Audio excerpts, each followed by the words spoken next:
Okay, to start making a choice for the sashing and the cornerstones, where you have, for example, I have two very large squares that have my color number 2 on it. So if I were to choose this color number 2 as my sashing, I could put in my color number 3, which would show up quite nicely. And when I've got some of the other squares, that's going to show up quite well, but around those two squares the sashing is going to totally disappear. Likewise, I have a number of squares that have a lot of color number 5, and if I were to use color number 5 as my sashing, then it's not going to be too bad because it's not a solid edge the way the other one was. And with this as my sashing, I can use my color number 2, color number 4. Looks very interesting. I could also put in my color number 3, which would show up quite well. This is, by the way, this is called auditioning, when you're laying your fabrics out together to see how they work together. Also with using number 5 as my sashing, the ones that have the white or color number 1 or color number 2 are going to show up quite nicely. So that I think is still an option.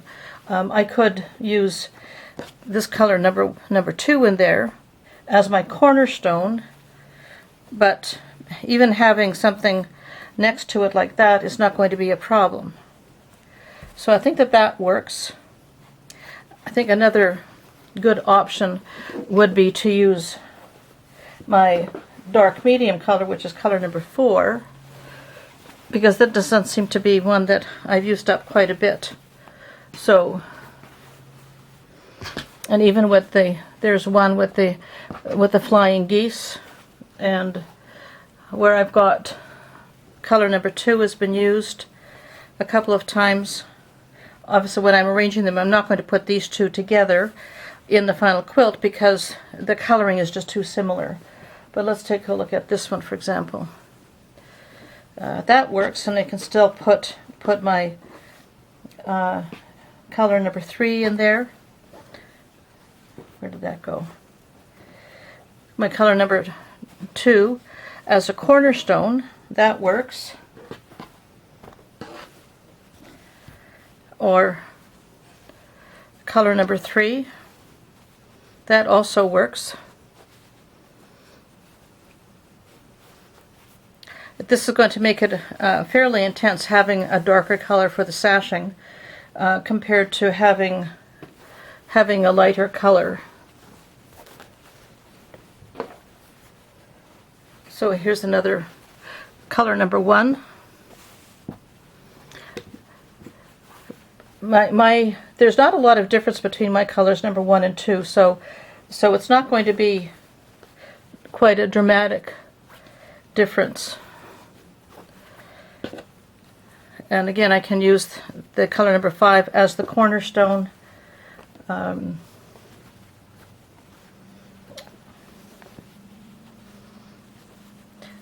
Bearing in mind, obviously there's several blocks that have that on the corner, so that's going to sort of get lost in the shuffle. This one will be against there. I don't think I like that one so much. I think I'm going to go with my color number 4, which is the medium dark.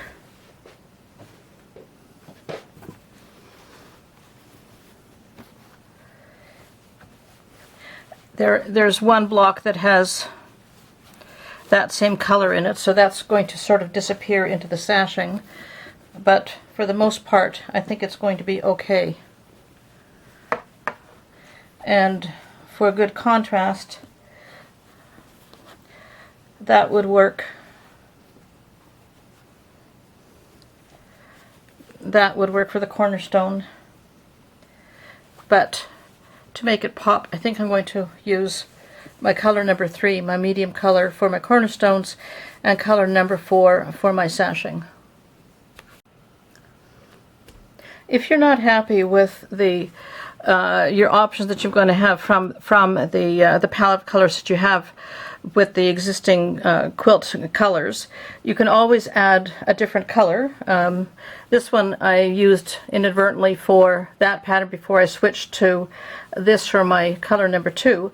So I could certainly use that color, and I can still use any of my other colors for a cornerstone to tie that in, at least with the rest of the blocks that I've made. So there's always that option to add another color if you're not satisfied with how it's going to look. If I were to use, for example, to go back to using color number 4 with my sashing, because this will disappear, but this will really that part will really stand out. So if we just add more of the blocks to it, let's see how that's going to pan out by using that that polka dot instead.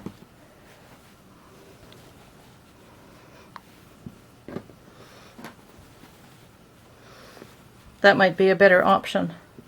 I guess I'm going to have to think very hard about which one I'm going to do, because now there is a difference between, it's still a light color, but it's not quite the same value as the colors that I was using before. So this could work. I could still use the orange in there to make that pop, but I could also use I think the color number 4. This works better with that as the sashing.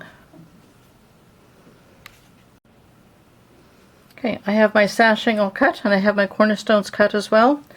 And when we look at the chart, I'm just going to zoom in. You will see the layout that you've got blocks 3 by 3, because we have 9 blocks, and between each block, or each block is actually bordered by a piece of sashing, both on the top and bottom, and this is the cornerstone that's going to go filling in those spots.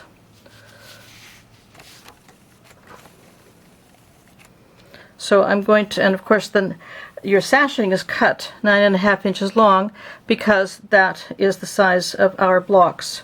So I'm going to place the sashing between each of the blocks, and the cornerstone goes in the middle. Looking at the chart again,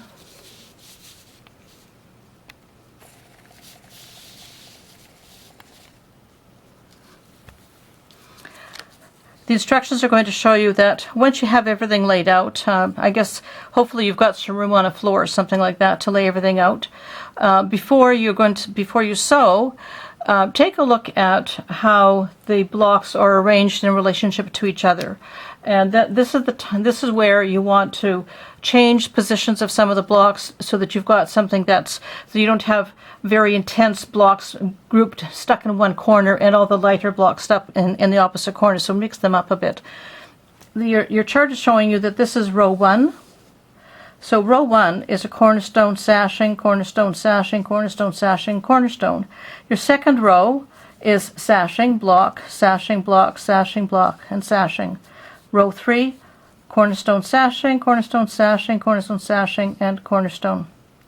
So what you're going to be doing is picking up all of those pieces of row 1, and you're going to sew them together with a 1/4 inch seam, and that arrow indicates that you're going to press your seams in that direction.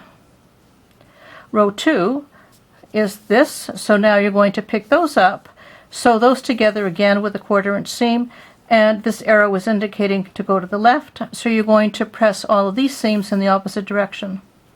So you're going to carry forward and sew all the rows together down to row 7, and you can see that the seams are being pressed in opposite directions, so that when we go to put rows 1 and 2 together, your seams are already opposite, so they're going to nest. When you add row 3, your seams again are opposite from that, so they're going to nest again. So go ahead and lay everything out and get your rows stitched together, and once you have all of the rows stitched together, you can press all of your seams in one direction, they can all go to the top. And here again, I would suggest that rather than waiting until the whole quilt is all put together, that you press each seam, each of the horizontal seams where you're joining the rows together at that time in the same direction as all the others, rather than waiting until the whole quilt is finished, because then it becomes quite cumbersome and you may have a bit more difficulty getting your seams to be ironed as flat and smooth as you would normally like. I've laid out my squares according to the sample that we have, but I think the only adjustment that I might make is to turn this one that way. I think that's a slightly better balance. And now I'm going to put in my sashing and cornerstones. Okay, I have my sashing and cornerstones put into place. This is when you can really get a good sense as to whether or not you want to rearrange some of the squares. And if you really hate how it looks with that sashing and cornerstones, you can certainly change it now. But of course you'll be cutting fresh fabric. And you can see that I've got my rows are numbered, so I can very easily pick things up and take them to the machine to sew. Now, this is an easy pattern to figure out because obviously our odd number rows are the same. There's a combination of the cornerstone and sashing, so that those rows are easy to figure out. And the even numbered rows are also simple. The only complication can be if you get your blocks in the incorrect order compared to the way you set them out, or if you get something turned around. When I have a more complicated pattern, I will pin the blocks to each other end to end so that I don't get mixed up as to the order, but more importantly as to which edge is going to which block, and also which direction, which orientation for each block, so that I don't get them turned around. Now I'm ready to go to the machine and sew my rows together. And remember, I'm going to be pressing the seams for each row in opposite directions compared to the next row. To choose our colors for the borders, we have 5 colors already in our palette that we've been working with so far. So the way we did for the sashing, I'm going to audition my fabrics to see which ones I want to do for the 3 border pieces. I think the lightest one is just a little bit too light. Color number one is out. I want something a bit more intense. Now I had a bit of a problem that this whole quilt was made from leftovers, and I ran out of the color number 3 that I was using, so I replaced it with one that is similar in tone or one that is darker. So I think I'm going to go with my color number 2, and I think I might switch to this new color of orange, and because this is color number 4 is a bit too near in position to my sashing, I think I'm going to take that one out and go with my color number 5, so my darkest color. And while I have all this set up, I think I'm also going to decide what I'm going to do for my binding.